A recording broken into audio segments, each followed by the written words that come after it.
सोचिए रेगिस्तान, चारों तरफ सन्नाटा, कोई शहर नहीं, कोई आबादी नहीं, लेकिन उसी जमीन के नीचे सैकड़ों परमाणु मिसाइलें तैयार खड़ी हैं, बिल्कुल चुप, बिल्कुल अदृश्य और बिल्कुल घातक। आज हम वर्ल्ड वॉरियर में इसी पर बात करने जा रहे हैं। उस देश की जो खुलकर कुछ नहीं कहता, दुनिया के सामने कभी कुछ नहीं कहता, लेकिन चुपचाप पूरी दुनिया को परमाणु डर के साए में रखता है। वो है देश चीन। अमेरिका की जो ताजा सैन्य रिपोर्ट है वो बहुत ही खौफनाक है।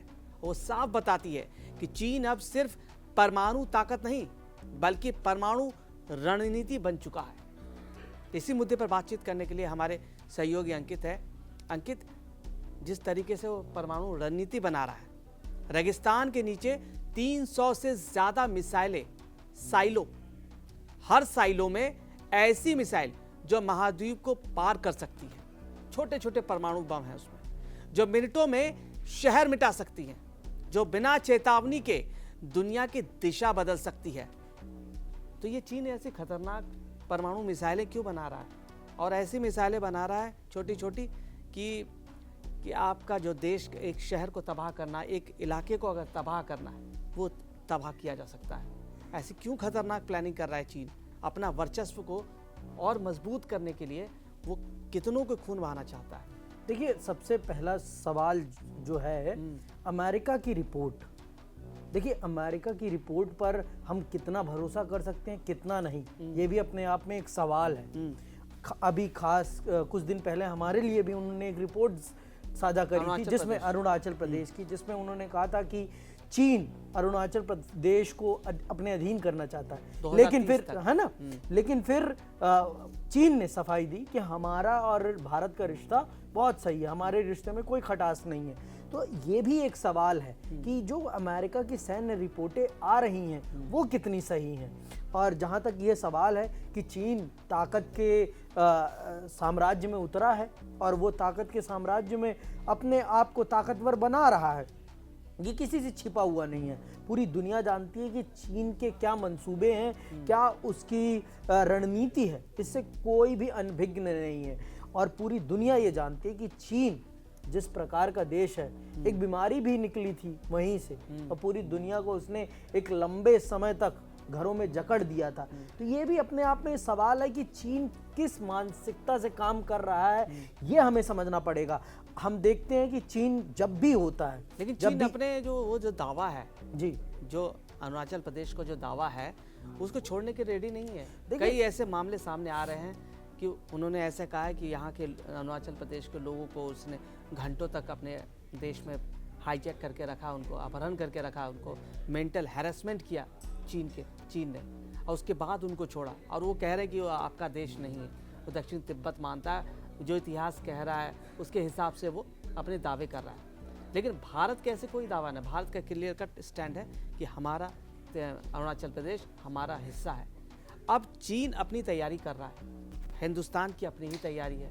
हिंदुस्तान भी अपने इंफ्रास्ट्रक्चर LAC से, जिस तरीके से LAC में आपको याद होगा 1-1.5 साल पहले कितने बुरे हालात थे, पूरे आमने सामने थी भारत और चीन के। ऐसा लग रहा था कि कभी भी फुल फ्लेज वॉर हो सकता है, लग रहा था। लेकिन भारत ने भी साफ साफ कर दिया था कि अगर आप युद्ध छेड़ोगे तो आपको छोड़ेंगे नहीं। हम दोनों मोर्चों पे, हमारे रक्षा मंत्री जो राजनाथ सिंह थे, उन्होंने साफ साफ कह दिया था कि चाहे पाकिस्तान का मोर्चा हो, चीन का मोर्चा हो, हम दोनों ही मोर्चे पर मजबूती के साथ खड़े हैं और दोनों ही मोर्चे पर हम मजबूती से माकूल जवाब देने के लिए तैयार हैं। तो इस तरीके का जो डिफेंस रिपोर्ट है जो आ रही है, क्या भारत पे दबाव बनाने की कोशिश तो नहीं है कि भारत पे दबाव बनाया जाए ताकि भारत को खौफ हो कि भाई चारों, एक तरफ से पाकिस्तान आपको पर हमला कर रहा है, दूसरे से बांग्लादेश में अमेरिका ने क्या करवाया सब दुनिया को पता है कि भारत के खिलाफ ही खड़ा कर दिया बांग्लादेश को, और दूसरी तरफ से चाइना भारत को ग्रिल कर रहा है। तो क्या ये बार बार जो रिपोर्ट आ रही है वो भी भारत के खिलाफ ही रिपोर्ट आ रही है,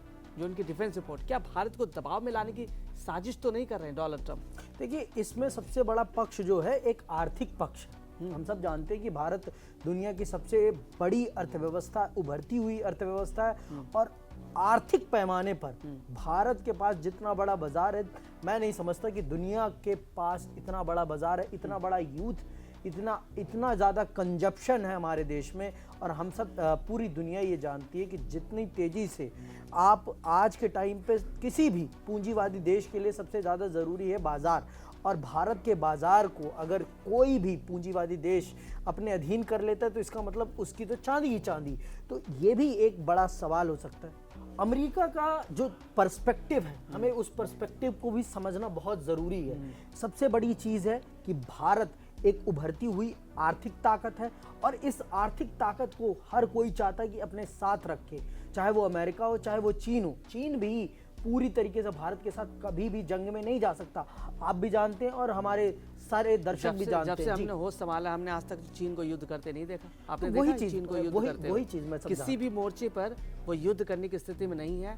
ताइवान पर वो अभी तक कब्जा नहीं कर पाए। पिछले 4 साल से हम यही सुन रहे हैं, 5 साल से, कि ताइवान पर कब्जा करने वाला। फिर से एक डिफेंस रिपोर्ट आई है पेंटागन की, वो भी यही कह रही है कि 2027 तक वो ताइवान पर कब्जा कर लेंगे। ताइवान को अंधेरे में ढकेल देगा चीन, और उसके सारे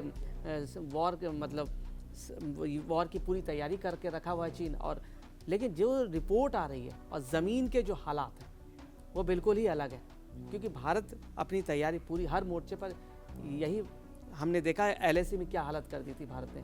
जिस तरीके से एलएसी पे भारत की तैयारी, भाई भारत फुल फ्लेज वॉर के लिए तैयार था कि हम इस बार नहीं छोड़ेंगे आपको, आप आओ वॉर करो हमारे साथ। लेकिन ऐसा कुछ हुआ नहीं।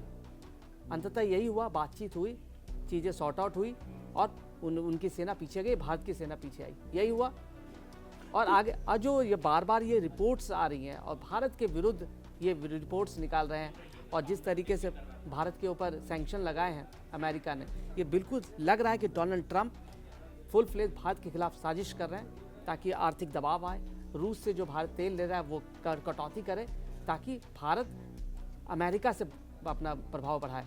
उस रिपोर्ट में ये भी कहा गया था कि अमेरिका से दूरी बनाने की कोशिश कर रहा है चीन, और भारत रूस के करीब जाए, ज़्यादा से ज़्यादा करीब जाए, चाइना के करीब जाए, ऐसा चाह रहा है चीन। देखिए, हर कोई, मैंने वही बात आपको समझाई ना, आर्थिक परिप्रेक्ष्य सबसे महत्वपूर्ण परिप्रेक्ष्य है, और भारत का बाजार दुनिया का सबसे बड़ा बाजार है, और ना चीन चाहता है कि भारत के साथ उसके रिश्ते खराब हों, और ट्रंप साहब भी इस बात को समझ गए हैं, और अब वो खुद भारत के साथ रिश्ते अपने सुधारने के लिए खुद ब खुद आगे से प्रस्ताव रख रहे हैं। और जब से पुतिन गए तब से कितनी बार उनके यहाँ से बहुत ही शुभ संकेत आ रहे हैं भारत के लिए, वो ऐसा नहीं। और जो ये बात है, यहाँ वाली बात, जो पेंटागन की रिपोर्ट्स है, इन रिपोर्ट्स को पब्लिश करने के पीछे सबसे बड़ा यही जो डर, खौफ की रणनीति अपनाई जा रही है, जिससे कि भारत खौफ में आए। लेकिन आप भी जानते हैं और हम भी जानते हैं, और चीन ने भी इसका साफ साफ स्पष्टीकरण दे दिया कि मेरे और भारत के रिश्ते बहुत अच्छे हैं, बहुत स्मूथ है। आप ये जो रिपोर्ट छाप रहे हैं, इस रिपोर्ट में कोई सत्यता नहीं है। और जो ये है मिसाइल्स, और दुनिया का ऐसा कौन सा देश है जो आज के टाइम युद्ध की तैयारी नहीं कर रहा, और चीन भी कर रहा है। ऐसा नहीं है कि चीन दूध का दूल्हा है। और जहाँ तक आपने तिब्बत की बात कही थी, तो तिब्बत एक इंडिपेंडेंट स्टेट है हमारे बीच में। हम तो कभी भी नहीं मानते कि तिब्बत चीन का हिस्सा है। तिब्बत को हम एक इंडिपेंडेंट स्टेट मानते हैं, आज भी अपने और चीन के बीच में। और ये वाली जो बात है कि ट्रंप साहब का सबसे बड़ा पर्सपेक्टिव है अपने आप को नोबेल पीस प्राइज प्रदान करवाना, और उसमें भारत उनका साथ नहीं देता कभी भी। क्योंकि ये भी सच है कि ट्रंप साहब ही आज दुनिया में जितने भी युद्ध चल रहे हैं, उन युद्धों को संचालित करवाने में कहीं ना कहीं ट्रंप साहब का बड़ा योगदान है। हमने बातचीत भी किया कि भारी तादाद में दुनिया में सबसे ज्यादा अगर हथियार कोई बेच रहा है तो वो अमेरिका बेच रहा है, 43%, और 100 से ज़्यादा देशों को लगातार हथियार बेच रहा है, और भारी भरकम हथियार की बिक्री कर रहा है। क्यों? खौफ दिखा के। ये पेंटागन की जो रिपोर्ट आ रही है, वो देशों को हड़कम, छोटे देश तो ऐसे ही कांप जाएंगे, और जब कांप जाएंगे तो वो खरीदेंगे आपसे। डर और खौफ की वजह से हथियार बेचेंगे। तो ये सवाल अब सिर्फ अमेरिका का नहीं है, ये सवाल अब सिर्फ चीन का भी नहीं है, ये सवाल आज भारत, एशिया और पूरी दुनिया का है। क्या हम एक ऐसा परमाणु युग चुपचाप दाखिल हो चुके हैं परमाणु युग में? अब जरा रुकिए, क्योंकि कहानी का दूसरा जो हिस्सा है वो बहुत ही ज़्यादा खतरनाक है। चीन अब उस रणनीति पर काम कर रहा है जिसे सैन्य भाषा में कहा जाता है अर्ली वार्निंग काउंटर स्ट्राइक। मतलब क्या है इसका? मतलब यह है कि अगर दुश्मन की मिसाइल रडार पर दिखाई दी तो उसके जमीन पर गिरने से पहले ही चीन की मिसाइलें उसे उड़ा देंगी।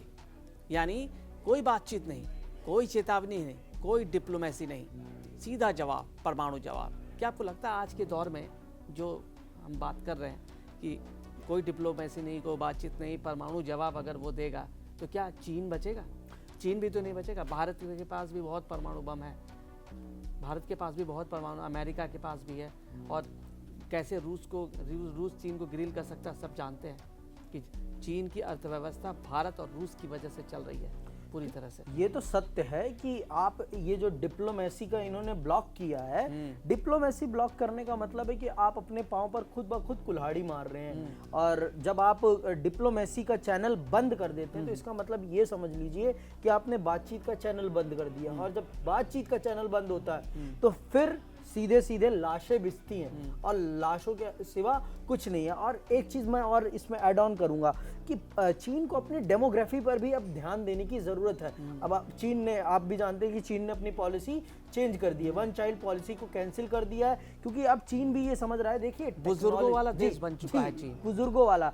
और आज के समय पर मैं ये भी अपने दर्शकों को ये भी बता देना चाहता हूँ कि ये चीज़ समझने की ज़रूरत है, जब तक आपके पास वास्तविक इंसान नहीं होगा, किसके लिए आप युवा देश सैनिक ही नहीं जी, है उसके पास। युवा सैनिक, युवा नागरिक कमाएगा कौन आपके लिए? ये जो आप कर रहे हैं सब कुछ, वो किसके लिए कर रहे हैं? अगर आपके पास यूथ ही नहीं है तो इसका मतलब ये भी है कि आप टेक्नोलॉजी कितनी भी विकसित कर ले, कुछ भी कर लें, लेकिन वास्तविकता है इंसान। अगर आपके पास इंसान नहीं है तो कुछ भी नहीं है। और ये डिप्लोमेसी का चैनल खत्म करके चीन अपने पांव पर खुद ब खुद कुल्हाड़ी मार रहा है। और एक चीज और मैं इसमें ऐड ऑन करूंगा कि चीन, जो पूरी दुनिया जानता है, चीन एक तानाशाह वाला देश है। अपने आप को वो रिपब्लिक जरूर कहता है, अपने नाम के आगे रिपब्लिक लगा के रखता है, लेकिन वो है एक तानाशाही देश, इसमें कोई शक नहीं है। इस चीज को हम भी, हमारे दर्शकों को और हमारे ऑडियंस को समझना पड़ेगा कि चीन हमेशा एक ऐसी स्ट्रेटजी अपना के रखता है, वो छुपी चाल, जिसे कहते हैं ना गिरगिट जितनी जल्दी रंग बदलता है उससे भी ज्यादा तेजी से रंग बदलता है चीन। उम्मीद है चीन की हर साजिश, हर चाल का भारत माकूल जवाब देगा। भारत भी अपनी तरफ से पूरी तरह से तैयार है और भारत की तैयारी ऐसी हमने LAC पर देख चुके हैं और चीन भी जानता है इस चीज़ को, बताने की कोई ज़रूरत नहीं है। तो वर्ल्ड वॉरियर में आज इतना ही। वर्ल्ड वॉरियर समेत कड़क की तमाम वीडियोस को आप शेयर करें, लाइक करें और हमारे जो कड़क को लगातार आप देखते रहिए।